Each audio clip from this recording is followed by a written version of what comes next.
Bonjour, bonjour les Capricornes, eh bien, heureuse de vous retrouver pour le tirage des énergies sentimentales pour le mois de septembre.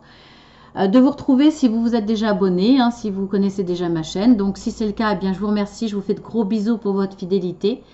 Et puis si ce n'est pas le cas, eh bien, bienvenue sur la chaîne Marceline à tout cœur. J'espère que ce tirage vous parlera. Si ce n'est pas le cas, ça parlera peut-être sur par rapport à votre ascendant. Parce qu'à partir de 40-45 ans, l'ascendant a souvent beaucoup plus d'impact, mais même parfois avant, ça dépend de chacun, ou votre signe lunaire.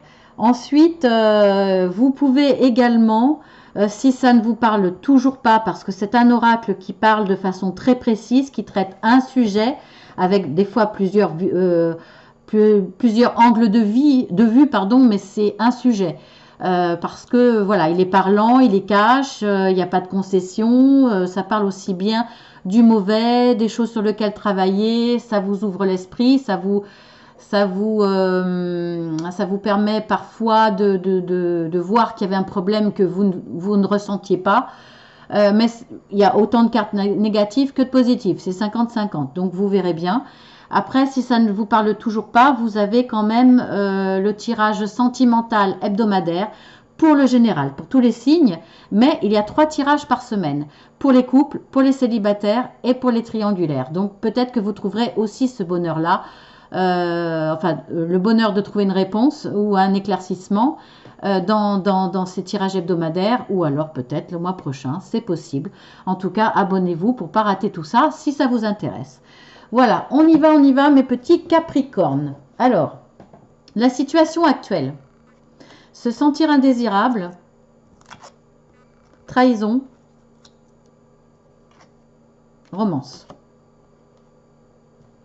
Bon, là, ce que je vois tout de suite. Après, à chaque fois qu'il y a quelque chose de négatif, une trahison, etc., ça peut être vous, comme ça peut être l'autre. Ça peut être vous qui supportez cette trahison, ou ça peut être vous qui trahissez. Là, voilà, ça peut être une femme, ça peut être un homme. Par rapport aux illustrations, hein, vous faites pas attention si c'est un homme ou une femme, bien entendu. Hein. Là, c'est juste pour illustrer, il faut bien choisir un sexe d'un côté et un sexe de l'autre. Mais quoi qu'un oracle sans tête, ça serait pas mal. Mais bon, là, ce que je vois en priorité, en premier, vous viviez une romance, il y avait une histoire, donc peut-être là, je pense une histoire qui débute. Qui n'est pas très ancienne. Pour moi, là, ça ne parle pas forcément au couple qui se connaît depuis très longtemps. Mais bon, vous pouvez voir, hein, il y a peut-être des choses qui vont vous parler de toute façon, parce que ça soit un début de relation ou une relation déjà bien installée, il y a des problèmes qui se retrouvent et qui se ressemblent. Donc là, vous vivez une romance, vous avez vécu une romance. Par contre, le problème, c'est que vous vous sentez trahi. Il y a une trahison. C'est même pas vous vous sentez trahi, c'est qu'il y a une trahison. En tout cas, une trahison, une forte envie de trahir et de mettre en application. On voit bien que dans le couple, là, il y a une minette qui tourne autour. Donc la femme ou l'homme est plein d'amour et l'autre personne est attirée par la minette ou le don Juan. Hein, voilà. Donc c'est une trahison avérée ou fortement espérée. De toute façon, il y a un décalage là, par exemple.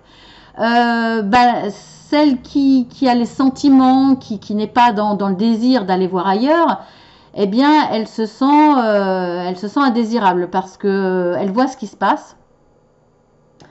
Et pour le coup, elle se dit pourquoi bon, c'est vrai que on a tous des complexes, on a tous, surtout devant une trahison, on se dit pourquoi je suis trop vieille, je suis trop grosse, je suis trop mince, je suis trop maigre, j'ai pas assez de poitrine, je suis pas assez intelligente pour lui, je suis pas ceci, je suis pas cela.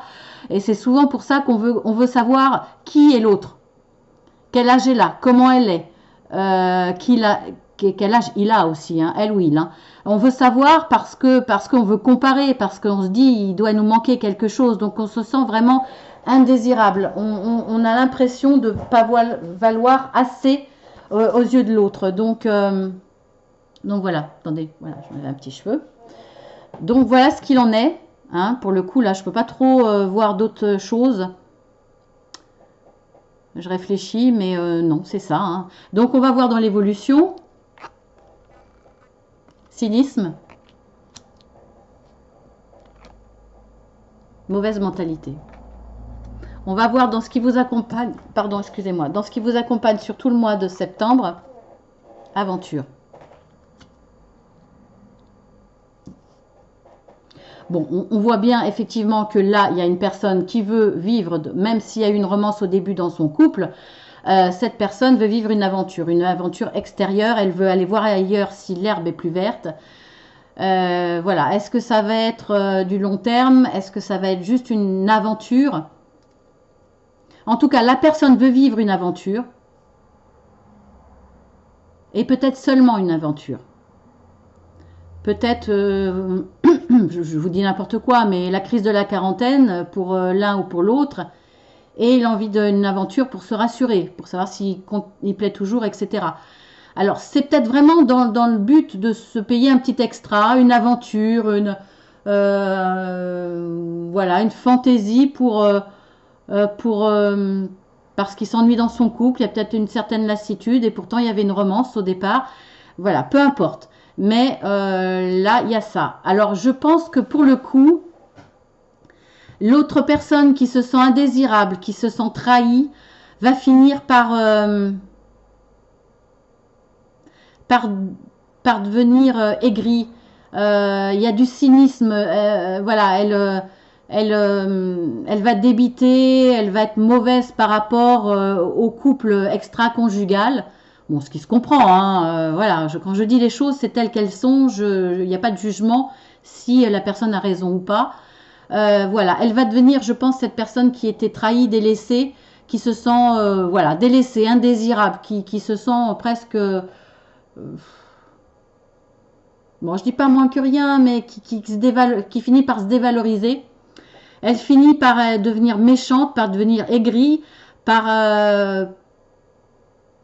être cynique vis-à-vis du couple. Alors peut-être que là, dans la discussion, peut-être qu'il y a eu une discussion dans le couple, hein, peut-être que voilà, ça s'est su, ça s'est dit, et que la personne qui est trahie fait part d'un certain cynisme en parlant de l'autre. Par exemple, je sais pas, je vous dis un exemple, hein. C'est la femme qui est trahie, elle dit à son mari, oui, de toute façon, l'autre poufiasse, elle vaut pas grand-chose, elle en veut qu'à ton argent, c'est une bimbo, elle a rien dans le cerveau, voilà. En tout cas, soit elle va débiter sur cette tierce personne, ou soit et elle en est jalouse, bien entendu, c'est normal qu'elle, même si elle connaît pas cette tierce personne, c'est normal que voilà, elle va débiter tout son venin parce qu'elle n'accepte pas la situation, parce que ça lui fait mal et parce qu'elle a de la haine contre cette personne. Donc voilà, il n'y a pas de jugement, mais je donne quand même mon avis pour le coup. Là, c'est quand même normal. Le problème, c'est que quand on parle de cynisme, c'est que ça va devenir envahissant chez cette personne qui pourtant était pleine de douceur, d'amour. Elle croyait en cette romance, elle croyait en cette histoire, elle croit en une belle histoire d'amour possible entre deux personnes. Pour le coup, là, elle est tellement déçue, elle a tellement mal, le mot déçu est trop faible, tellement avec cette trahison, elle voit tout en noir, elle est presque déçue de la nature humaine, des hommes ou des femmes, voilà, si c'est son homme qui l'a trahi, des hommes, ou si c'est une femme qui l'a trahi, voilà, il y a quelque chose de... Elle est devenue très négative, voilà, très négative aussi sur la relation du couple, elle n'y croit plus. Elle se dit, oui, de toute façon, voilà, on est toujours trompé, il y a toujours une histoire, voilà, elle croit plus en la beauté du couple, en une belle histoire romanesque, en la fidélité, etc. Voilà, je pense que là, pour le coup, cette personne est vraiment très marquée et ça va changer son comportement parce qu'on voit que là, il y a une mauvaise mentalité. Elle jette les cœurs qu'elle avait à la poubelle. C'est-à-dire qu'elle n'y croit plus. Pour elle, l'amour n'existe plus. L'amour, il y a toujours des coups de canif dans le contrat. Voilà, quelqu'un qui vous dit qu'il y a de l'amour, quelqu'un qui vous dit qu'il vous aime, eh bien, c'est pas vrai. C'est voilà, elle finit par voir, voilà, l'amour bah, l'amour ça n'existe pas, c'est pas une belle chose, finalement ça ne sert qu'à faire souffrir, etc. Vous voyez un petit peu comment est l'état d'esprit de cette personne qui a été trahie. Donc bah, c'est ça le danger, ça a une influence sur sa façon de voir les sentiments, l'amour, sur cette façon de ne plus vouloir y croire et même à la limite de dire, excusez-moi, mais j'allais dire un gros mot, mais je vais le dire quand même, c'est de la merde. Voilà. Je parle à travers cette personne, c'est comme ça qu'elle voit les sentiments là pour le coup. Il y a du cynisme sur la relation que peut avoir son autre et sur toutes les relations amoureuses quelque part parce qu'elle n'y croit plus. C'est un petit peu comme quelqu'un qui voit les klaxons, parce qu'on en voit quand même encore pas mal, les klaxons et on voit la voiture des mariés et puis certaines personnes qui disent ah vas-y tu peux klaxonner dans un an t'es cocu quoi. Vous voyez un peu l'état d'esprit, quelqu'un qui devient très négatif, très cynique là-dessus par rapport à ça et qui finit par avoir une mauvaise mentalité parce qu'elle a souffert, parce qu'elle continue de souffrir. Donc on va voir l'évolution sur le mois de septembre uniquement bien entendu. Le cœur brisé, bah oui, voilà. Elle devient cynique. Elle essaye d'avoir cette mauvaise mentalité, cette mauvaise vision du couple et de l'amour parce qu'elle a eu mal, parce qu'elle a le cœur brisé. Et elle continue à l'avoir, bien entendu, parce que même si elle débite sur la tierce personne, même si elle débite sur tous les gens qui paraissent heureux et qu'elle n'y croit pas, qu'elle se dit ils sont bien naïfs, etc. Ils vont bien, ils rigolent pour l'instant, mais ils vont pleurer plus tard. En même temps, elle continue de souffrir parce qu'elle est toujours dans cette situation où elle a été trahie. Je pense que c'est assez récent et tout ça, cette romance, cette trahison est très récente. Donc elle est toujours dans cette grosse blessure. Donc voilà ce que je pourrais dire. On va regarder. Non, je vais faire le. Alors, je vous prie de m'excuser parce que le tirage d'avant, c'était les Sagittaires. Je leur ai pas fait le petit supplément de tirage des coquillages. Hein, c'est la conchyomancie. Parce que je sais plus si c'est parce que j'avais plus le temps ou parce que j'y ai plus pensé. En tout cas, voilà, toutes mes excuses et je vous promets, les Sagittaires, de vous le refaire. Je vous oublierai pas le mois prochain. Donc là, je vous le fais. Hein, c'est la conchyomancie. C'est une méthode ancestrale qui utilise les coquillages. Alors, bien souvent maintenant, c'est les coris. Mais moi, je vais le faire avec mes coquillages, ceux que j'ai ramassés avec amour il y a quelques années, que j'avais gardés. Et là, je vais m'en servir pour cette méthode. Alors, c'est une méthode ancestrale. Et bien entendu, les ancêtres, ils prenaient ce qu'ils avaient sous la main pour faire de la voyance. C'était pas de la guidance à ce moment-là, mais c'était plus présenté comme de la voyance.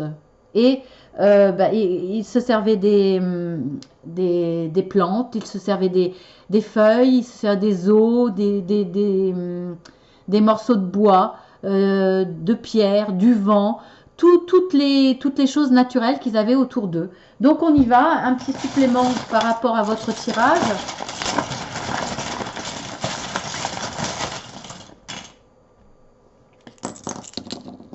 Ça peut s'apparenter aux runes ou aux breloques, hein, par exemple. Hein.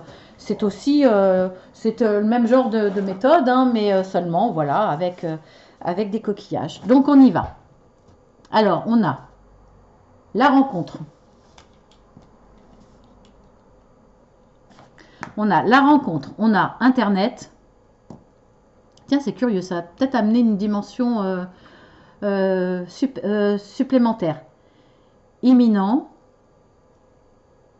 Il y a pas mal de trahison, hypocrisie, échange, passion, tendresse. Bon, eh bien, on va dire que là, il y avait de la tendresse au départ. C'est clair. Là, pour le coup, la personne qui va vous trahir, ou si c'est vous qui trahissez, hein, peu importe. Ça va se faire sur Internet. Ça va se faire sur Internet. Donc, si vous êtes la personne trahie, hein, voilà, vous savez d'où ça vient. Il va y avoir des échanges sur Internet. Il va y avoir des échanges passionnés. La rencontre, de toute façon, dans le mois, cette trahison dans le mois de septembre va être rapide parce qu'on a le coquillage imminent et on a la rencontre. Donc la trahison, après ces échanges sur Internet, peut-être des conversations, des échanges qui deviennent un peu passionnés, un petit peu plus chaudes, voilà, la rencontre va arriver assez rapidement.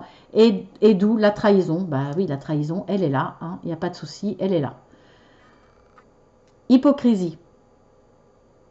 Eh bien oui, hypocrisie, puisque de toute façon, la personne qui trahit va être dans l'hypocrisie. Voilà. On n'a pas d'éléments nouveaux, mais par contre, vous savez comment ça va se passer. Ça va se passer à travers Internet. Alors Internet, voir sur portable à travers les mails, aux réseaux sociaux, sur Internet, à travers le portable. C'est pas forcément sur le PC, mais voilà, ça vient de là et voilà l'évolution.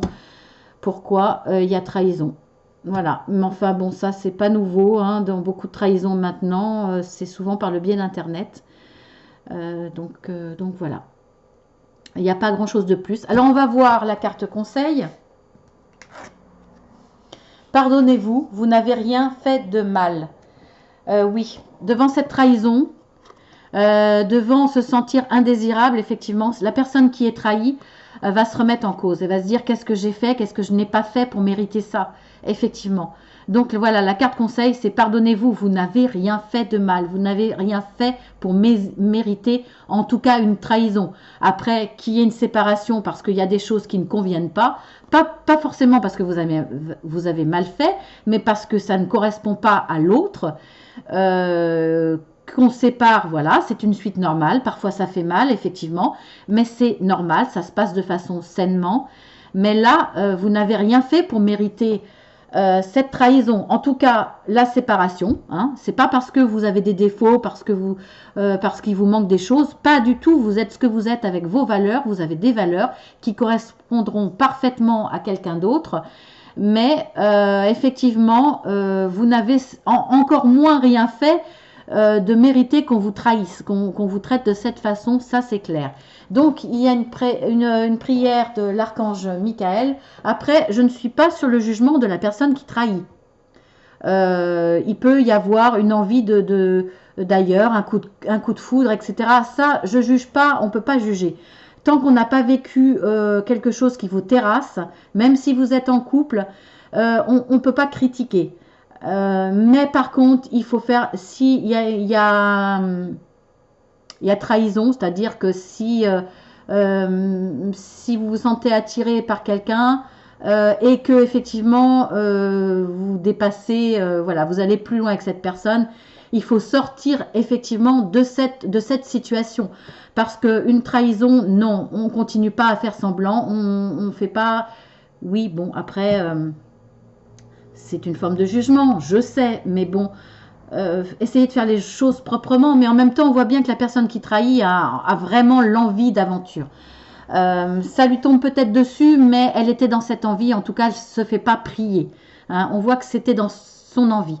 Donc, après la prière qui s'adresse à l'archange Michael, puisque c'est l'oracle de l'archange Michael, vous avez toutes les coordonnées en dessous, hein, par rapport aux oracles. Je vais vous lire la prière, parce que vous pouvez vous servir aussi de cette carte pour une prière.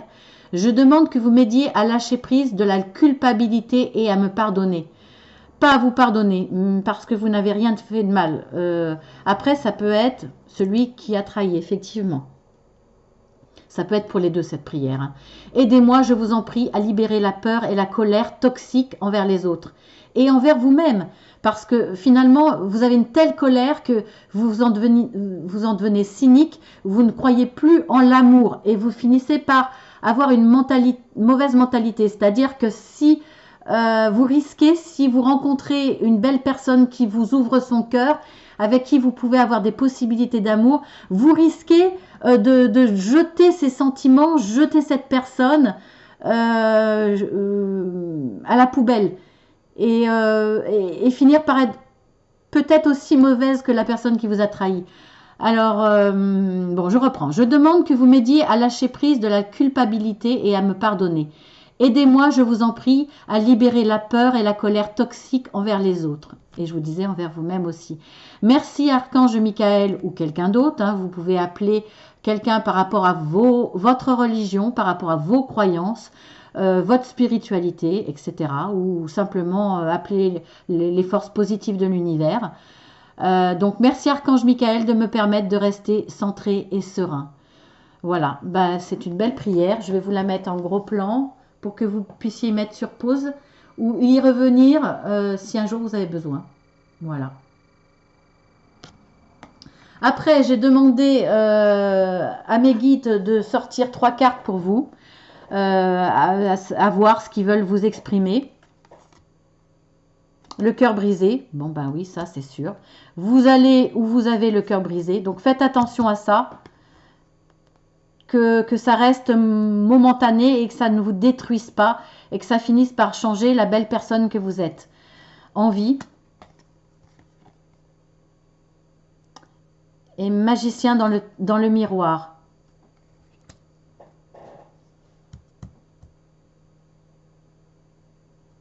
Je réfléchis par rapport à l'envie. Oui, vous aviez des envies d'une belle histoire, d'une histoire romanesque. Et il y avait de la tendresse, il y avait un beau départ et vous y croyez vraiment. En tout cas, vous aviez envie d'y croire. Peut-être même les deux. Je pense que c'est aussi ce que pensait la personne qui vous a trahi. Je ne pense pas que cette personne qui vous a trahi s'en aille définitivement. Je pense réellement qu'elle avait des sentiments pour vous, qu'elle en a peut-être même encore, il n'y a pas de souci. C'était une belle histoire romanesque qui commençait, il y avait de l'amour, il y avait de la tendresse, il y avait de l'envie de construction. Mais je pense que cette personne-là est à un carrefour de sa vie où elle a peut-être fait le bilan, peur de plus plaire, peur de vieillir, ou peur, ou envie d'aller voir ailleurs si l'herbe est plus verte. Mais on voit bien qu'il est attiré par la minette, par la tentatrice. C'est pas du sérieux, c'est une aventure. C'est vraiment une aventure. Est-ce qu'il aura envie, je ne pense pas qu'il continuera avec cette personne, est-ce qu'il aura envie de renouveler, parce que c'est le risque sur Internet, de continuer des aventures, ça je ne sais pas. Mais en tout cas, dans cette trahison-là, sur le mois de septembre, ça ne durera pas. Est-ce qu'il reproduira les mêmes comportements? Je ne sais pas. En tout cas, là, ce qu'on voit, c'est qu'il y avait de l'envie dans ce couple, vous aviez envie. Cette situation vous a brisé le cœur, c'est évident, voilà, vous êtes vraiment... Mais pour que la carte sorte, c'est que vraiment, vraiment, ça a été violent chez vous, profond, et au risque de vous changer, de changer la belle personne que vous êtes, je vous l'ai dit, et je le répète. Et finalement, de retrouver face à vous dans le miroir, je pense que là, vous allez... On va vous mettre face à vous. On va vous montrer votre propre comportement pour prendre conscience que vous risquez à être désabusé, à être cynique, à ne plus croire en l'amour. Peut-être, on va vous faire prendre conscience que vous risquez, dans ce miroir, on va vous montrer le comportement de la personne qui vous trahit, que vous risquez de devenir la même personne, de faire la même chose, à ne plus croire en l'amour, finir par ne vouloir que des aventures. Donc je pense que là, le fait d'avoir le cœur brisé, c'est le risque. Et là, on va vous montrer de là-haut, on va vous faire prendre conscience en ayant comme un petit film qui va passer de ce qu'est en train de vous faire votre compagnon ou compagne, et que finalement vous prenez le même chemin. Je pense que ça va être une prise de conscience. On va vous l'envoyer en pleine figure. Et j'espère que ça va être une belle évolution, que vous allez comprendre que non, c'est pas parce qu'on vous a trahi que tous les hommes ou que toutes les femmes qui trahissent représentent tous les hommes ou toutes les femmes. Non, c'est pas vrai. Et je pense que grâce à ça, vous allez en prendre conscience. Voilà ce que je pourrais vous dire, mes petits Capricornes. Donc j'espère que ça va vous faire réfléchir, ça va vous aider et vous faire réfléchir. Il faut continuer à en croire en l'amour parce qu'il y a des belles personnes partout. Vous en êtes une belle. Il y a des belles personnes en face de vous. Après, chacun réagit avec ses peurs, ses faiblesses, ses comportements dus à ce qu'ils ont vécu auparavant, etc. Ce qui n'excuse pas, hein, voilà, je dis les faits. Mais chacun, ou même ceux qui ont trahi, peuvent devenir des belles personnes. Il y a de belles rencontres, il y a de belles histoires d'amour et continuez à y croire. Surtout, ne venez pas cynique. En tout cas, vous avez le droit de vous lâcher, de devenir cynique si ça vous fait du bien par rapport au couple que forme votre compagnon ou compagne avec une personne, avec une tierce personne. Là, vous avez le droit de vous lâcher, ça va vous faire du bien. Après tout, hein, ça fait pas de mal et vous y avez le droit. On a le droit de temps en temps de ne pas être parfait et dire des mots méchants, hein, ça soulage. Mais en attendant, essayez surtout, surtout, ne soyez pas cynique par rapport à l'amour et par rapport à vos possibilités d'avoir une très très belle rencontre et faites attention de ne pas jeter ce qui pourrait vous arriver dans votre vie. Voilà, parce que il y a de l'amour qui va se présenter, je le pense, vraiment, je ne sais pas quand, mais surtout à ce moment-là, ne soyez pas cynique et ne jetez pas à la poubelle. Voilà, gros gros bisous les Capricornes, à très très bientôt.